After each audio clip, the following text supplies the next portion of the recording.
안녕하세요. 오복음TV와 함께하는 복음으로 보는 성경 출애굽기 22장을 보겠습니다. 출애굽기 22장은 배상입니다. 22장은 크게 두 분류로 나눌 수가 있는데 1절부터 15절까지가 도둑질에 대한 겁니다. 도둑질하지 말아라. 배상해라.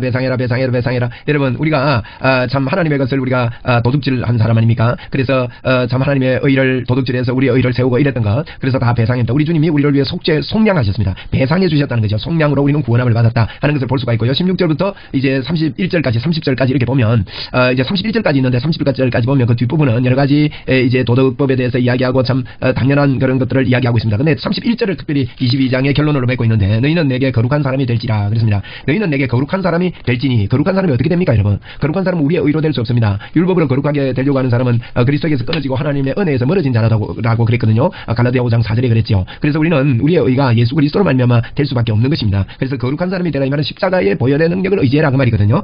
그래서 그 자가 되고, 들에서 짐승에게 찍힌 동물의 고기를 먹지 말고 그것을 개에게 던질지니라 그랬습니다. 아무거나 먹으면 안 된다는 거죠. 어린 양 예수 그리스도를 먹어야 된다는 겁니다. 어린 양을 먹고 주님이 이렇게 말씀한 것을 우리는 화목제물로 서로 나눠 먹고 이렇게 하라는 것입니다.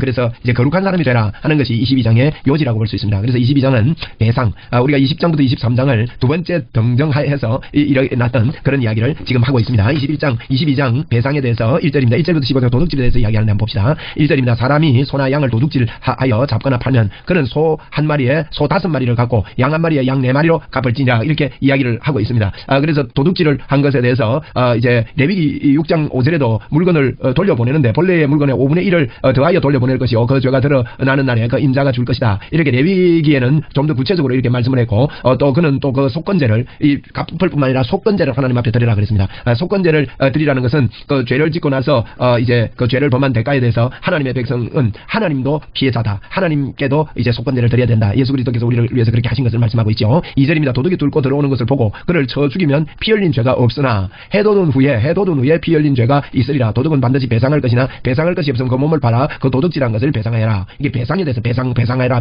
이런 이야기합니다. 4절에 도둑질한 것이 살아있는 자의 손에 있으면 소나 낙이나 양을 막론하고 갑절을 배상할 것이요. 이렇게 이제 배상법에 대해서 이야기를 합니다. 그런 짓 하지 말라는 거예요. 어쨌든 그래서 5절에 사람이 밭에서나 포도원에서 짐승을 먹이다가 자기의 짐승을 놓아 남의 밭을 먹게 하면 자기 밭에 가장 좋은 것과 자기 포도원에 가장 좋은 것으로 배상해랍니다. 그래서 이제 짐승을 먹이다가 남의 밭에 피해를 주었을 때는 자기 것을 그 밭에 가장 좋은 것으로 그렇게 배상을 해라. 이건 참 우리가 배상할 때의 그 배려, 손에 입은 사람의 마음을 분명히 읽고 그렇게 배상을 해줘라 이 이야기입니다. 6절에 불이 나서 가시나무에 댕겨 낯가리나 거두지 못한 곡식에 밭에 불 태우면 불은 놓은 자가 배상을 해라는 겁니다. 불을 태우다가 그죠? 논두렁 같은 불 태우다가 밭을 태울 경우 있겠지 않습니까? 참 우리 하나님 구체적이시죠. 사람이 돈이나 물품을 이웃에게 맡겨 지키게 하였다가 그 이웃집에 도둑을 맞았는데 그 도둑이 잡히면 갑절을 배상할 것이고, 도둑이 잡히지 않으면 그 집 주인이 재판장 옆에 가서 자기가 그 이웃의 물품에 손댄 여부를 조사를 받을 것이며, 이제 남의 거 맡았다가 이제 도둑을 받았을 경우입니다. 어떤 이런 물건, 즉 소나 낙이나 양이나 의복이나 또 다른 이런 물건에 대하여 그 어떤 사람이 이러기를 이것이 그것이라 하면 양편이 재판장 옆에 나갈 것이요 재판장이 죄 있다고 하는 자가 그 상대편에 갑절로 배상을 해라. 죄가 드러나면 갑절로 그렇게 배상을 해라. 10절입니다. 사람이 낙이나 소나 양이나 다른 짐승을 이웃에게 맡겨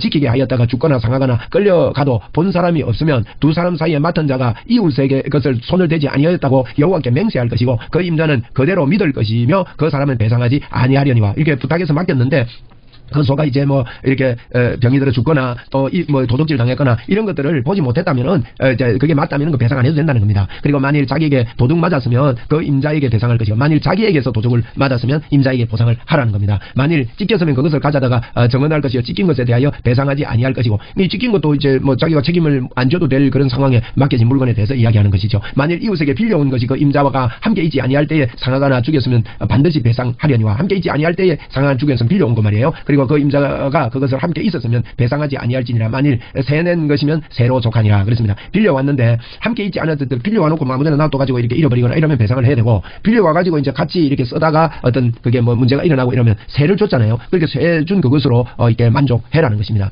그렇게 해서 배상을 해도 된다. 이게 참 구체적으로 우리 하나님께서 우리의 삶의 문제에 있어서 이렇게 개입을 해서 이런 이야기를 합니다. 근데 이런 것들을 우리가요 주님 안에서 나도 거룩하니까 너희들이 거룩하게 될 때 이웃을 사랑하는 진정한 마음을 가지고 이것을 할 수 있는 겁니다. 이게 이제 결론적으로 그렇게 말씀하고 있어요. 16절에 사람이 약혼하지 아니한 처녀를 꿰어 동침하였으면, 자 16절부터 이제 뭐 도둑이나 배상의 문제보다도 이제 여러 가지 이런 그 다른 도덕법을 이야기합니다. 이제 약혼하지 아니한 처녀를 꿰어 동침하였으면 납폐금을 주고 아내로 삼으라는 거예요. 약혼 안 한 여자를 동침했을 때 이제 그걸 지불하고 아내로 사는 것이고, 만약에 처녀의 아버지가 그 딸을 그에게 주기를 거절하면 그는 처녀에게 납폐금으로 돈을 내야 된다는 거예요. 그래서 이제 이런 그 동침했을 때 너는 무당을 살려두지 말라. 그렇게 무당에 대해서 살려두지 말래요. 우상숭배하니까. 무당은 많은 사람들을 깨지 않습니까? 그리고 19절에 짐승과 음행하는 자는 반드시 죽일지니라. 이러면 수관하는 자들, 이런 자들은 반드시 죽여랍니다. 이러면 이건 하나님이 용납하지 않는 음행입니다. 그리고 20절에 여호와 외에 다른 신에게 제사를 드리는 자는 멸할지니, 다른 신에게 제사 드리면 이거는 멸하라는 겁니다. 하나님이 이런 것들을 우리가 한번 읽으면서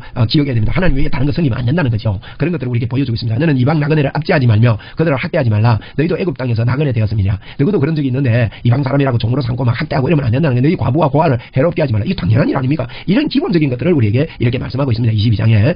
그래서 이제 23절입니다. 내가 만일 그들을 해롭게 하므로 그들이 내게 부르짖으면 내가 반드시 그 부르짖음을 들으리라. 하나님께서 그들의 부르짖음을 듣고 그렇게 할 테니까 너희들 그렇게 하지 마라. 24절 나의 노가 맹렬함으로 내가 칼로 너희를 죽이리니 너희의 아내는 과부가 되고 너희 자녀는 고아가 되리라. 그래서 함부로 이렇게 살면 네가 피해를 입게 되고 내가 갚을 거다. 하나님은 그걸 기뻐하지 않는다. 25절 내가 만일 너와 함께한 내 백성 중에서 가난한 자에게 돈을 구워주면 너는 그에게 채권자 같이 하지 말며 이자를 받지 말라는 거예요. 가난한 자에게 돈을 빌려주고 이자 받지 말래요.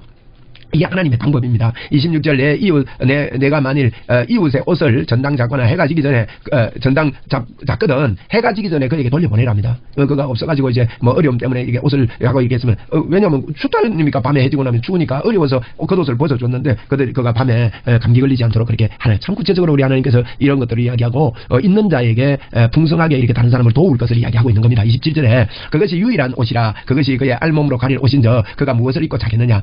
그가 내게 부르짖으면 내가 들으리니 나는 자비로운 자다. 하나님은 이렇게 사랑이 많은 자다. 너도 나처럼 사랑의 삶을 살아야 된다. 구원받은 자는 그렇게 사는 거다. 이렇게 말씀을 해주고 있는 말씀입니다. 28절에 너는 재판장을 못 오가지 말며 백성의 지도자를 저주하지 말지니라. 이러면 백성의 지도자를 저주하지 말고 못 오가지 말고 그를 위해 기도하고, 이게 참 어떤 데는 쉽지 않은 때도 있지만 그렇게 해야 합니다. 29절에 너는 내가 주수한 것과 내가 짜낸 즙을 바치기를 더디하지 말지며 내 처음 난 아들들을 내게 줄지며, 그 처음 난 아들을 내게 주라. 이 말은 모든 것이 나의 것인 줄 알고 그렇게 살아라 이 말입니다. 그래서 내가 주수한 거, 내가 짜낸 접들 이런 것들 하나님 앞에 드리는 이런 일들을 더디하지 말고 하나님 앞에 드리고 하나님의 것인 줄 알고 마음을 넓게 해서 그렇게 살면 된다.